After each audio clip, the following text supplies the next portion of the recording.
మీరు జైలులో ఉన్నప్పుడు అదే జైలులో నెల్లూరుకు సంబంధించిన కొంతమంది నాయకులు అనుచరులు రౌడీ షీటర్లు ఆ జైల్లో ఉన్నారు. వారి ద్వారా కాకాని గోవర్ధన్ రెడ్డిని అంతమొందించాలని చూశారు అన్న ఆరోపణలు బయట వినిపించాయి. వాస్తవం ఇది? నాకు స్పెషల్ కేటగిరీ స్టేటస్ ఉండేది.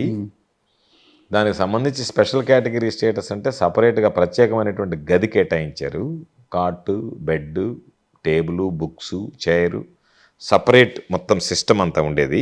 నా దగ్గర వాళ్ళు చేశారా, మీరు కోర్టులో విన్నవించారా? కోర్టే ఇచ్చింది. ఈ ప్రభుత్వం ఇవ్వదులేండి. ఈ ప్రభుత్వం ఎందుకు ఇస్తుంది? దాన్ని అడ్డం కొట్టేదానికి ప్రయత్నం చేస్తుంది. 24 hours సెక్యూరిటీ ప్రొవైడ్ చేశారు. ఎప్పుడు నిద్ర లేచినప్పటి నుంచి ఎప్పుడు ఒక మనిషి, ఒక వార్డర్ అనేటువంటి వాడు కుర్చీ వేసుకుని గది ముందు కూర్చొని ఉండేవాడు. ఎవరిని దగ్గరికి చేరనీయకుండా. ఎవరితో నేను ఎక్కువ బయటికి తిరగాలనే ఆలోచన ఉన్నా కూడా వాడు నిరోధించారు నన్ను. మీరు ఎక్కడికి వెళ్ళొద్దు సార్, మీరు ఇక్కడ ఉండేటువంటి వాళ్ళు కొంతమంది గంజాయి బెచ్చి రౌడీ షీటర్లు ఉంటారు అని.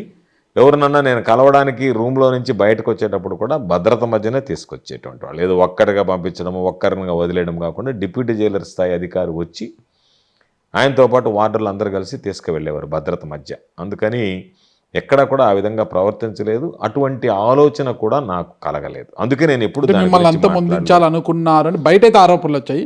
లోపల ఎలాంటి మీకు సందేహం అటువంటి లేదు కాబట్టి నేను ఎక్కడ దాని గురించి మాట్లాడలేదు. ఎందుకంటే అధికారులు చేయనటువంటి దాన్ని, ప్రభుత్వం చేయనటువంటి దాన్ని అవాస్తవాలు చెప్పుకొని ప్రచారం చేసుకొని సానుభూతి సంపాదించుకోవాలనేటువంటి ఆలోచన లేనటువంటి వాడిని కాబట్టి ధైర్యంగా ఏదైనా మాట్లాడగలుగుతున్నాను.